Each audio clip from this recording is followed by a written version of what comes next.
आपने doctor Shankar Dayal Sharma ji president माननीय president के लिए आपने काम किया और श्री के आर नारायण के लिए भी आपने जी काम किया, जी तो कई यही आपके जो है वो प्राउड मोमेंट्स लाइफ के रहे होंगे और पद्मश्री का मिलना।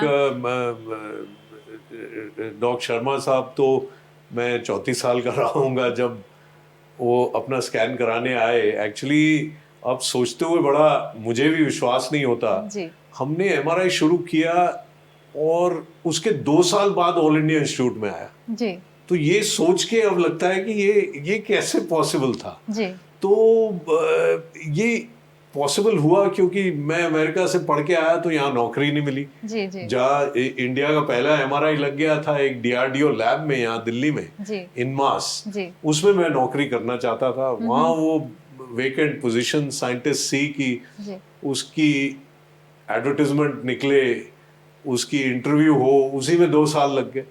अगर मुझे पता भी होता 2 साल बाद नौकरी मिल जाएगी तो ये कीड़ा नहीं आना था आपने जो सेंटर दिमाग खोला में। है अपना आप नहीं हाँ, शुरू कर पाते। नहीं बिल्कुल नहीं। मेरे तो पेरेंट्स दोनों टीचर थे। मेरी जी मदर गवर्नमेंट स्कूल की प्रिंसिपल थी, मेरे फादर एक पब्लिक स्कूल के प्रिंसिपल थे। जी डीएवी का पहला पब्लिक स्कूल उन्होंने सेटअप किया, जी हंसराज मॉडल स्कूल।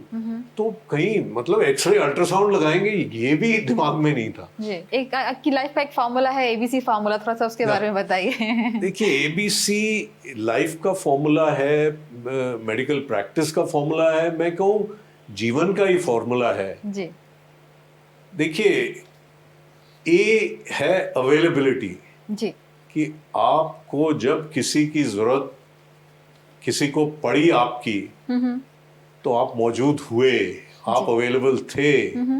डॉक्टर के लिए तो सबसे पहली चीज है। पहली चीज है। जी आप दुनिया के बेस्ट डॉक्टर हैं, पर मरीज को आपकी जरूरत पड़ी, आप है ही नहीं वहां, आप पहुंच ही नहीं पाए, चाहे जो भी कारण रहे, तो मरीज के लिए तो आपका कोई फायदा नहीं होगा। जी सो ए is for availability.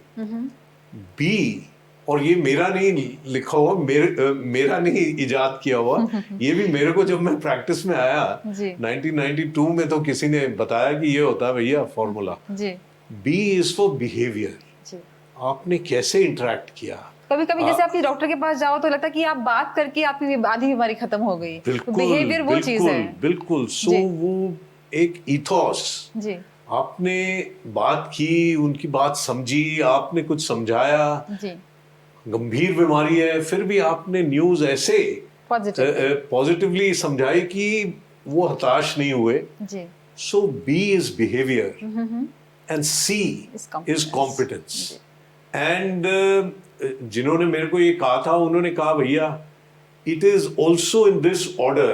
A is most important, B is next important, C is the third. हाँ And मैं कहूँगा वो ठीक बोले थे जी जी कि availability, behaviour behavior, interaction and C, competent तो आपको होना ही पड़ेगा। पर आप बहुत कॉम्पिटेंट हैं और आप मरीज से ठीक से बात नहीं करते। मरीज क्या, मैं तो कहूँगा लाइफ में कोई भी आप प्रोफेशन ले लीजिए, जी ये एबीसी फॉर्मूला उसमें जी लागू होगा।